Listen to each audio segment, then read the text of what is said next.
আসসালামু আলাইকুম, কেমন আছেন সবাই? মুখে লেগে থাকার মতো অনেক মজাদার সুস্বাদু কলিজা ভুনার রেসিপি নিয়ে চলে আসলাম আপনাদের মাঝে আজকে। এই কলিজা ভুনাটা কিন্তু সবাই পারফেক্ট ভাবে রান্না করতে পারেন না। তো আজকে পারফেক্ট ভাবে কিভাবে কলিজা পরিষ্কার করতে হয় ও রান্না করতে হয় দুইটাই আপনাদেরকে দেখাবো। আশা করি অনেক ভালো লাগবে। তো চলুন আর দেরি না করে সুস্বাদু কলিজা ভুনার রেসিপিটা দেখে নেওয়া যাক। আজকে আমি দুইটা ধাপে আপনাদেরকে কলিজা রান্না করে দেখাবো। প্রথম ধাপে থাকবে কলিজা পরিষ্কার করা আর দ্বিতীয় ধাপে থাকবে রান্না করা। তো এই তো প্রথম ধাপেই আমি কলিজা কিভাবে পারফেক্ট ভাবে পরিষ্কার করতে হয় সেইটাই দেখাবো। আর এই তো আমি কলিজা নিয়ে নিয়েছি, এইখানে প্রায় 1 কেজি মতো কলিজা আছে। আর কলিজাগুলোকে আমি একটু বড় করেই রেখেছি। এখন আমি চুলায় কড়াই বসিয়ে দিলাম আর কড়াই পরিমাণ মতো পানি দিয়ে যখন পানির বলক আসবো হবে, মানে ঠিক এই রকম বুদবুদিটা আসবে, তখনই আমি সব কলিজাগুলো পানির মধ্যে দিয়ে দিলাম। আর এই তো দেখতেই পাচ্ছেন কি পরিমাণ ময়লা বের হয়েছে। এখন আমি সবকিছুকে খুব ভালোভাবে নাড়াচাড়া করে দিলাম। কলিজাগুলো দিয়ে আমি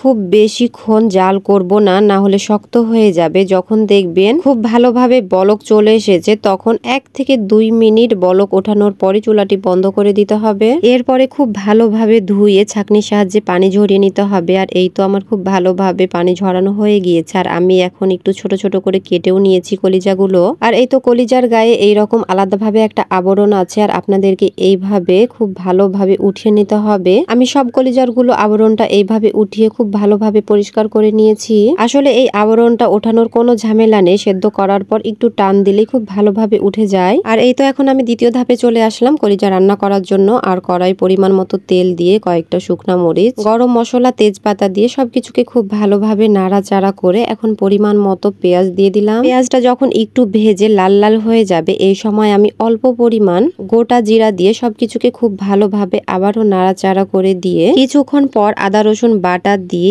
একটু ভেজে নিয়ে এখন আমি পরিমাণ মতো লবণ, হলুদ, মরিচের গুঁড়া, ধনে ও জিরা গুঁড়া, সাথে গরম মশলা গুঁড়া দিয়ে দেব।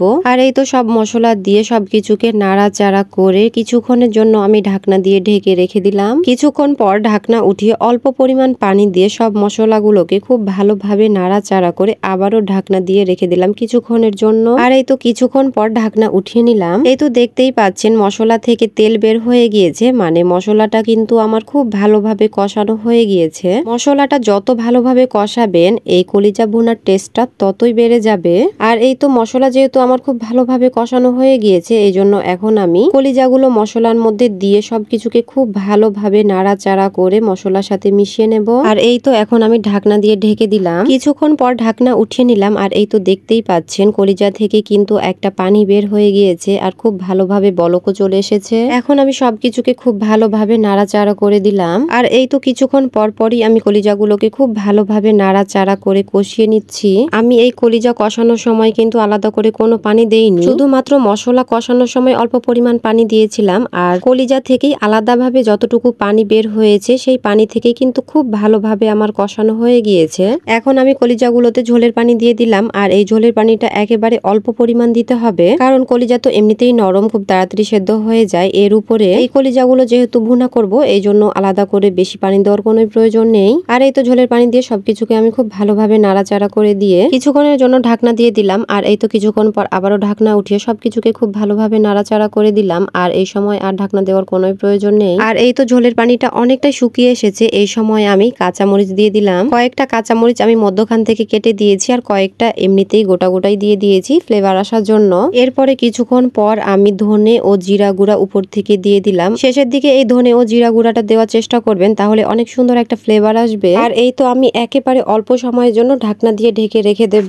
আর এখন ঢাকনাটা উঠিয়ে নিলাম। আসলে এই ঢাকনাটা দেওয়ার কারণ, তাহলে কাঁচামরিচগুলো খুব তাড়াতাড়ি সেদ্ধ হয়ে যাবে আর অনেক সুন্দর একটা ফ্লেভার আসবে এই জন্য। আর এই তো এখন সবকিছুকে খুব ভালোভাবে নাড়াচাড়া করে দেব। আর আমি কিছুক্ষণের মধ্যে চুলাটি বন্ধ করে দেব। আমি এই রকমই রাখতে চাইছি গরুর কলিজা ভুনাটা। আসলে একেবারেই শুকনা না, আবার একেবারে ভেজাও না, গায়ের সাথে মাখো মাখো হয়ে থাকবে ঝোলটা। আর এই রকমটাই কিন্তু খেতে ও দেখতে দুইটাই অনেক বেশি ভালো লাগে। তো দেখতেই পাচ্ছেন এখন থেকে কতটা লোভনীয় লাগছে এই গরুর কলিজা ভুনা। আর এই তো রান্না হয়ে গিয়েছে দারুণ স্বাদের, মুখে লেগে থাকার মতো গরুর কলিজা ভুনা।